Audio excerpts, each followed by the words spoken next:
जय श्री कृष्णा। सरोज किचन से मैं आप सभी का स्वागत करती हूँ। आज हम राजस्थान की प्रसिद्ध दाल बाटी बाफला की रेसिपी बनाते हैं, जो कि बहुत आसान तरीके से मैं आपको बनाकर बताऊंगी।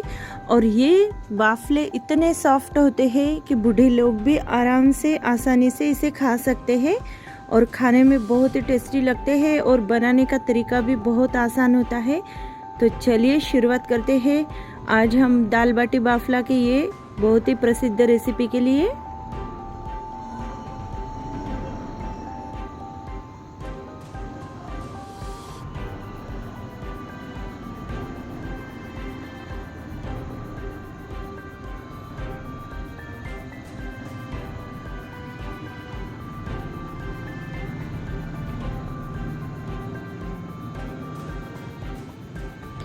तो सबसे पहले मैंने 3 कटोरी दाल कुक करने के लिए रख दी थी गैस पर। एक गंज के अंदर, एक भगोने के अंदर मैंने दाल सिजा ली थी, कुक कर ली थी। तो दाल अच्छी तरह से गल चुकी है, जिसमें मैंने हल्दी पाउडर और 1 चम्मच ऑयल डालकर अच्छे से सिजा लिया था, कुक कर लिया था।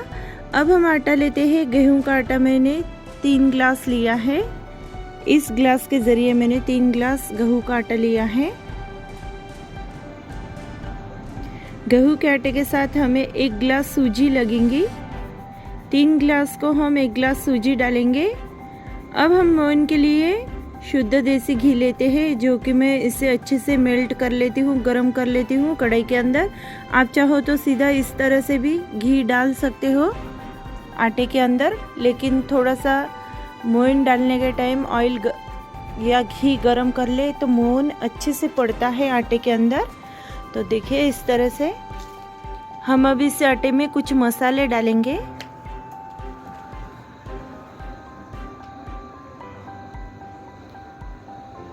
तो सबसे पहले मैं 1 चम्मच डालती हूँ इसमें अजवाइन, जो कि इसे मैं अच्छे से क्रश कर लेती हूँ हाथों में, और क्रश करके मैं अजवाइन डालती हूँ। तो 1 चम्मच अजवाइन डालना है इस सामग्री के अंदर। इस आटे में डाल दिया है मैंने। स्वाद अनुसार नमक डाल रही हूँ 1.5 चम्मच। 1 चम्मच मैंने लिया है सौंफ, जिसे मैं दरदरा कूट लेती हूँ। दरदरे कूट के मैं सौंफ डालती हूँ। ये बिल्कुल ऑप्शनल है, अगर आपको इसका टेस्ट अच्छा लगता है तो आप ज़रूर डालिएगा, लेकिन इसमें धनिया डालना बहुत ज़रूरी है। तो खड़ा धनिया लिया है मैंने 1.5 चम्मच। अब मैं इसे भी दरदरा कूट लेती हूँ। तो दरदरा कूट लेती हूँ धनिया को भी, और मैंने कूट कर डाल दिया है धनिया को भी। अब मैं इसमें डालती हूँ 1 चम्मच बेसन। अब इन सारी चीज़ों के अंदर हम डालेंगे सोडा, जो कि मैंने आधा चम्मच से भी कम सोडा लिया है, खाने का सोडा डालना है। अब मैं इसके अंदर डालती हूँ मेल्ट करे हुआ घी। अब इस सारी सामग्री को अच्छे से हम मिक्स कर लेते हैं।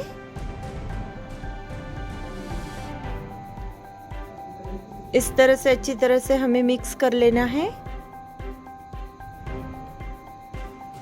अब थोड़ा थोड़ा पानी डालकर हम इसे अच्छे से गूंद लेंगे आटे को।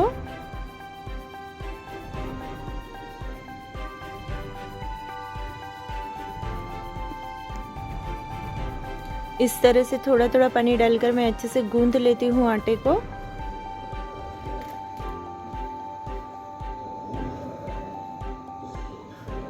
तो ये आटा हमें सख्त लगाना है फ्रेंड्स। इसमें मैंने हल्दी पाउडर डालना मेरा रह गया था, इसलिए मैं आधा चम्मच हल्दी पाउडर इस आटे के अंदर डालती हूँ। हल्दी पाउडर हमें इसलिए डालना है कि बाफले का कलर बहुत अच्छा आता है तलने के बाद में।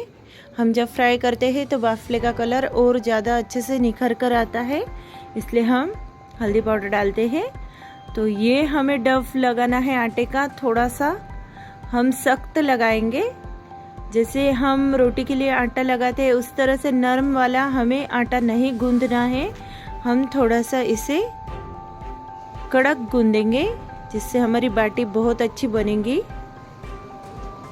तो इस तरह से सारा आटा मैं गूंद लेती हूँ।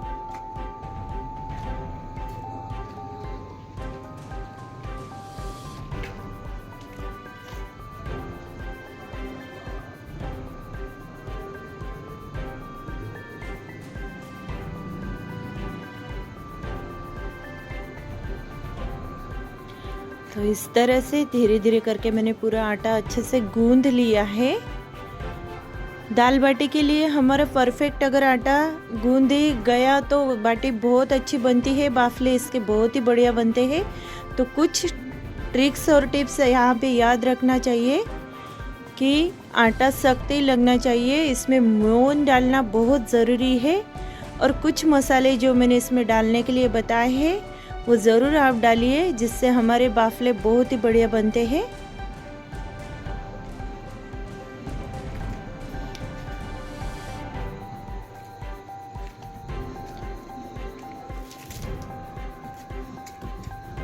तो इस तरह से हमारा डव लग गया है। अब हम इसे 10 मिनट के लिए रेस्ट करने के लिए रख देते हैं। 10 मिनट के लिए मैं रेस्ट कर देती हूँ ये आटे को। तो देखिए 10 मिनट हो चुके हैं। अब हम इसकी बाटी बनाएंगे। तो इस आटे को मैं 2 भागों में बांट लेती हूँ, 2 पार्ट निकाल लेती हूँ इसके। अब हम अपने हिसाब से इसमें से बाटी के लिए उंडे निकाल लेते हैं आटे के। तो देखिए इस तरह से मैंने 4 बाटी के उंडे निकाल लिए हैं। अब इस आटे में से भी मैं बाटी के उंडे निकाल लेती हूँ। आपको जिस साइज़ की बाटी बनाना है आप उस साइज़ के इस आटे में से उंडे तोड़कर ले सकते हो।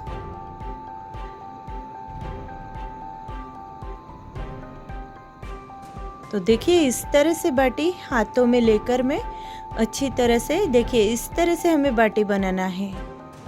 पूरे हाथ के अंदर हमें आटा इस तरह से मलना है और इसको बाटी का शेप देना है। तो देखिए इस तरह से हमारी बाटी बिल्कुल बनकर रेडी हो गई है। ये फर्स्ट वाली हमारी बाटी बन गई है। इसी तरह से हम सारी बाटियाँ बना लेंगे आटे से। तो देखिए इस तरह से मैंने सारी बाटियाँ बना ली है। अब हम डालेंगे इसे पानी के अंदर। तो एक कुकर के अंदर मैंने 8 से 10 गिलास पानी डाल दिया है, जो कि हाई फ्लेम पे मैंने गैस का पावर कर दिया है और पानी अच्छे से उबलने लग गया। तो मैंने इसके अंदर सारी बनाई हुई बाटी इसके अंदर डाल दी है पानी के अंदर। तो हमें गैस का पावर हाई पर ही करना है ताकि हमारी बाटी अच्छे से कुक हो जाए। तो इस तरह मैंने सारी बाटियाँ डाल दी है और ये अच्छी तरह से उबल रही है। तो हमारी बाटियाँ किस तरह से उबल कर तैयार हो जाएगी ये जानने के लिए एक आसान ट्रिक्स बताती हूँ मैं आपको।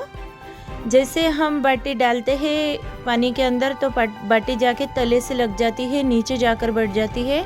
और जैसे जैसे पानी गर्म होकर बाटी को उबलने शुरू कर देता है, वैसे वैसे बाटी अपने आप ही तैर कर पानी के ऊपर आ जाती है। तो समझ लेना चाहिए कि हमारी बाटी बिल्कुल अच्छी तरह से पक चुकी है, अच्छी तरह से कुक हो चुकी है। तो देखिए इस तरह से ऊपर आ चुकी है हमारी सारी बाटियाँ। इसका मतलब ये है कि हमारी बाटियाँ बिल्कुल अच्छी तरह से परफेक्ट कुक हो चुकी है। तो अब हम इसे निकाल लेते हैं साइड में निकाल लेती हूँ एक बड़ी परात में मैं इसे, और इसे 10 मिनट के लिए हम सुखा लेंगे बाटी को। तो देखिए इस तरह से बहुत ही बढ़िया तरीके से हमारी बाटी तैयार हो चुकी है उबलकर। तो यही परफेक्ट तरीका है उबालने का। तो इसे साइड में रख देती हूँ मैं। तो मैंने ली, अब हम दाल के लिए तैयारी करते हैं, दाल बनाने के लिए, जिसके लिए मैंने इमली भिगो कर रखी एक कटोरे में। एक कटोरी मैंने क्रश करके गुड़ लिया है, क्रश करके मैंने सूखा हुआ नारियल लिया है, उसी के साथ हरा धनिया लिया है, करी पत्ता लिया है थोड़ा, 2 प्याज कट करके लिए हैं लंबे स्लाइस में, और 4-5 लाल मिर्च ली है, और मैंने 1/2 टीस्पून हींग लिया है, छोटा टीस्पून, और उसी के साथ हरी मिर्ची भी कट कर ली है। तो चलिए हम बनाते हैं बाटी की दाल। तो एक कढ़ाई में मैंने ऑयल डाला है और कढ़ाई का पावर अब मैं गैस का पावर कर लेती हूँ थोड़ा सा लो। अब इसमें डालती हूँ मैं 1 चम्मच ज़ीरा, 1 चम्मच राई डालती हूँ 1 टीस्पून, और इसे अच्छी तरह से हमें तड़कने देना है। इसके बाद मैं डालती हूँ हींग, तो हींग को भी अच्छी तरह से हमें तड़कने देना है। अब इसके बाद मैं डालती हूँ लाल मिर्च, तोड़कर सूखी हुई लाल मिर्च डाल दी है मैंने। अब अच्छी तरह से तड़कने के बाद हरी मिर्ची भी डाल देती हूँ मैं, और इसे अच्छी तरह से फ्राई करने के बाद अब मैं इसके अंदर डालती हूँ प्याज, और प्याज को अच्छी तरह से हमें ब्राउन कलर होने तक के भूनना है। 3 से 4 मिनट तक के हमारा प्याज अच्छी तरह से कढ़ाई के अंदर भूनेगा मीडियम फ्लेम के ऊपर। अब मैं इसमें डालती हूँ करी पत्ता। करी पत्ता भी अच्छी तरह से हमें फ्राई करना है। तो ये सारी चीज़ें भुनने के बाद हम सूखे मसाले डालेंगे, जिसमें 1 टीस्पून डालती हूँ हल्दी पाउडर, उसी के बाद मिर्च पाउडर डालती हूँ मैं 2 टीस्पून डाल दिया है मैंने मिर्च पाउडर। उसी के बाद मसाला पाउडर डालूंगी 1 टीस्पून। उसी के बाद में 1.5 चम्मच मैंने मसाला पाउडर डाला है। उसी के बाद में मैंने धनिया पाउडर डाल दिया है 1.5 चम्मच। उसी के बाद में लहसुन प्याज का मैंने मसाला तैयार किया था घर पर, वो भी डाल दिया है मैंने, और अभी से अच्छी तरह से मैंने फ्राई कर लिया है। तो ये सारे मसाले अच्छे से हम मीडियम फ्लेम पे फ्राई कर लेंगे। तो देखिए मसाले भी बिल्कुल भूनकर तैयार है। अब हम इसमें सूखा क्रश करा हुआ नारियल डाल देते हैं, कसा हुआ नारियल डालते हैं सूखा वाला, जिससे दाल का टेस्ट बहुत अच्छा आता है। अब हम इमली का पानी, इमली का पल्प निकाल के मैंने जो पानी बनाया था वो 1 कटोरी पानी डाल दिया है इसके अंदर। अब हम डालेंगे इसके ऊपर गुड़, 1 कटोरी गुड़ क्रश करा हुआ डाल दिया है। बस ये सारी सामग्री हमें 4 से 5 मिनट तक के अच्छी तरह से मेल्ट कर लेना है इसे। तो ये मीडियम फ्लेम पे मैंने रख दिया है। 5 मिनट के लिए मैं इसे ढक देती हूँ ताकि गुड़ अच्छे से मेल्ट हो जाए इसके अंदर। तो ये अच्छी तरह से गुड़ भी मेल्ट हो गया, और दाल को मैंने अच्छी तरह से घोट लिया है, और ये पूरी दाल मैं इसके अंदर डाल देती हूँ। अरहर की दाल है ये, आप चाहो तो मिक्स दाल लेकर भी दाल बना सकते हो बाफले के लिए, वो भी बहुत टेस्टी लगती है। लेकिन हमारी तरफ इसी तरह की दाल खाई जाती है बाफले के साथ, बहुत गजब टेस्टी लगती है इस तरह की दाल। आप ज़रूर एक बार ट्राई करिएगा फ्रेंड्स। तो स्वाद अनुसार नमक डाल देती हूँ, 1 से 1.5 चम्मच मैंने नमक डाल दिया है स्वाद अनुसार। तो दाल को हमें 5 से 7 मिनट तक के या 10 मिनट तक के लगातार अच्छे हाई फ्लेम पे पका लेना है, कुक कर लेना है। अब मैं हरा धनिया डाल देती हूँ कटा हुआ। तो इस तरह से मैंने धनिया भी डाल दिया है दाल के अंदर। तो ये बहुत ही बढ़िया हमारी लज्जतदार दाल हमारी बाफले के साथ में तैयार है, बिल्कुल बनकर रेडी है। तो बाफले के साथ में दाल भी बहुत बढ़िया बननी चाहिए, तब इसकी टेस्ट बहुत ही बढ़िया आती है खाने के लिए। तो बिल्कुल रेडी है हमारी दाल बनकर। तो मैं इसे और 5 से 7 मिनट तक के लगातार अच्छे हाई फ्लेम पे पका लेती हूँ। तो देखिए क्या कलर आया है हमारी दाल को, क्या बढ़िया टेस्टी बन चुकी है हमारी दाल, आप देख सकते हो।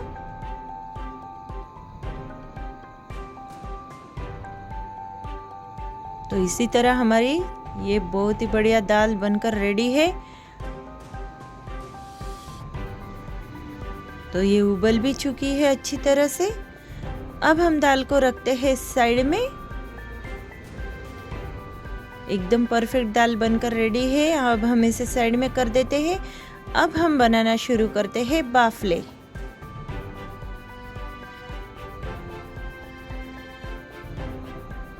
तो बाफले के लिए सबसे पहले हमें उबली हुई बाटी लेना है, जिसे अच्छी तरह से ठंडा कर लिया है मैंने, 10 मिनट के लिए सूखा लिया था।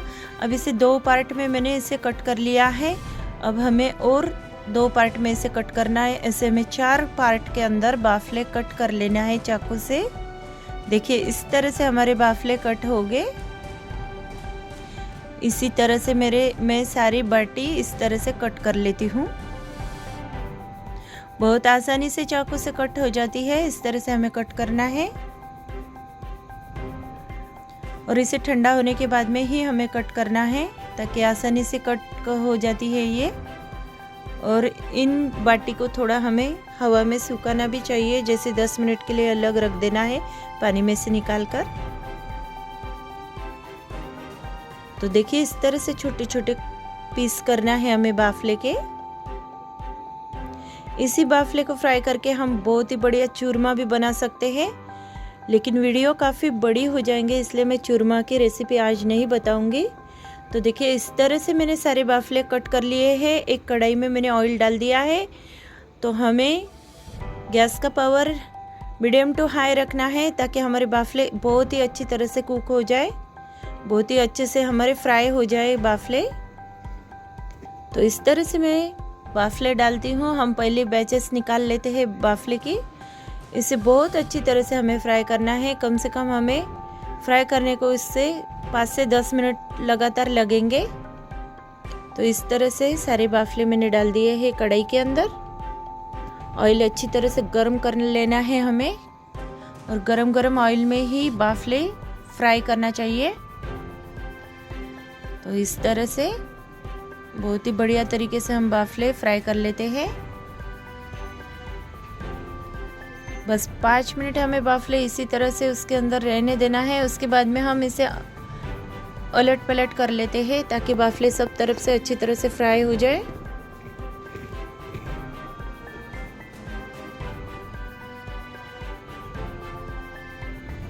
तो देखिए इस तरह से अच्छे से हमारे बाफले बहुत ही बढ़िया तरीके से फ्राई हो रहे हैं। गैस का पावर मीडियम टू हाई रहेगा।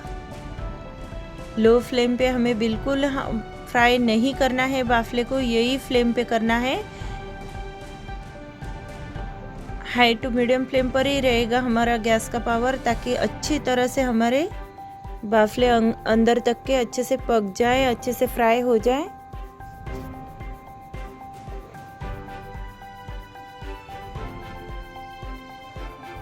तो देखिए जब तक इन बाफले का कलर बादामी ना हो जाए तब तक के हमें उस स्टेज तक के हमें इसे फ्राई करते रहना है। जब इसमें बादामी कलर आने लग जाए बाफले में तब हम इसे निकालेंगे बाहर। तो देखिए इस तरह से काफी अच्छा कलर आ गया है हमारे बाफले के अंदर, आप देख सकते हो। बस अब इस स्टेज पे हमें निकाल लेना है बाफले। इससे ज़्यादा हम इसे फ्राई नहीं करेंगे, नहीं तो फिर ये जलने लग जाएंगे। तो देखिए बहुत ही बढ़िया फ्रेंड्स इसका कलर आ चुका है बाफले का। अब मैं इसे साइड में निकाल लेती हूँ।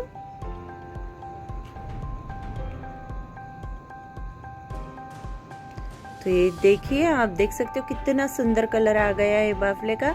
एकदम गर्मा गर्म हमारे बाफले बनकर रेडी है। तो इसे निकाल लेती हूँ मैं साइड में। पूरा ऑयल अच्छे से हम झाड़ लेंगे झारे से, और इसे साइड में निकाल लिया है मैंने। तो ये देखिए हमारे बाफले का कलर आपको नज़दीक से बताती हूँ। देखिए कितना सुंदर कलर आया है और एकदम बढ़िया तरीके से फ्राई हो चुके हैं। अब हम दूसरा बैचेस भी इसी तरह से निकाल लेते हैं।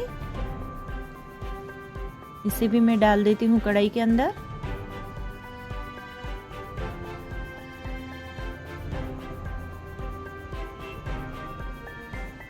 तो ये सारे बाफले डाल दिए हैं मैंने फिर से कढ़ाई के अंदर, और इसे भी उसी तरह से उसी स्टेज पे हमें अच्छे से फ्राई कर लेना है।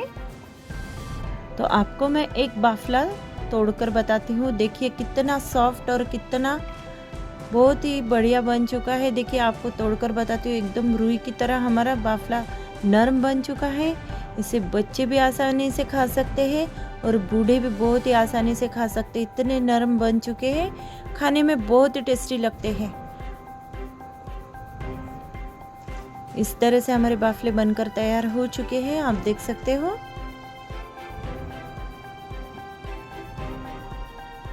तो ये हमारा दूसरा बैचेस भी बन गया है, रेडी हो चुका है। तो इसे भी निकाल लेती हूँ मैं साइड में।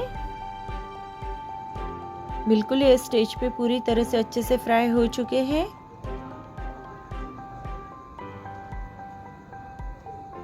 तेज आंच पर ही हमें बहुत अच्छी तरह से फ्राई करना है इसे। तो देखिए इस तरह से ये दूसरा बैचेस भी बिल्कुल तैयार है।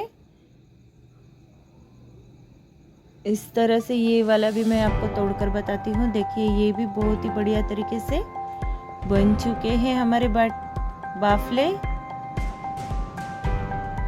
अब हम इसे करते हैं सर्व एक थाली के अंदर। तो ये बाफले के दाल बाटी के साथ में खाते हैं गट्टे की सब्जी, लेकिन वीडियो काफ़ी बड़ा हो जाएगा, इसीलिए मैंने गट्टे की सब्जी ना बनाते हुए आज दाल बाफले की ही आपको रेसिपी बताई है, जिसमें मैंने दाल रख दी है, पत्ता गोभी की सब्जी, थोड़ा सा चूरमा भी बना लिया है, बाटी भी रख दी है बाफले की, और थोड़े चावल भी लगा दिए हैं थाली के अंदर। तो चलिए थोड़ा सा देसी घी डाल देते हैं इस दाल के अंदर, क्योंकि दाल बाफले के साथ थोड़ा सा घी तो खाना बनता ही है। तो इस साथ में मैंने घी डाल दिया है और बिल्कुल थाली रेडी है खाने के लिए। तो हमारे पापा जी को बहुत पसंद है दाल बाफला, तो मैंने थाली लगा दी है। तो देखिए बूढ़े लोग भी बहुत आराम से, बहुत आसानी से ये रेसिपी खा सकते हैं। तो ज़रूर आप भी बनाइए। और आज का वीडियो अगर अच्छा लगे, मैं उम्मीद करती हूँ आज की रेसिपी आप सभी को ज़रूर पसंद आई होंगी। तो रेसिपी ज़रूर बनाकर ट्राई करिएगा। और रेसिपी आज की आपको कैसी लगी ज़रूर कमेंट बॉक्स में बताइएगा। रेसिपी अच्छी लगी तो ज़रूर मेरे चैनल को लाइक करिएगा, सब्सक्राइब करिएगा, शेयर करिएगा फ्रेंड्स के साथ, रिलेटिव के साथ। तो चलिए और एक नए रेसिपी के साथ मिलते हैं। तब तक के लिए नमस्कार, वंदे मातरम, जय हिंद।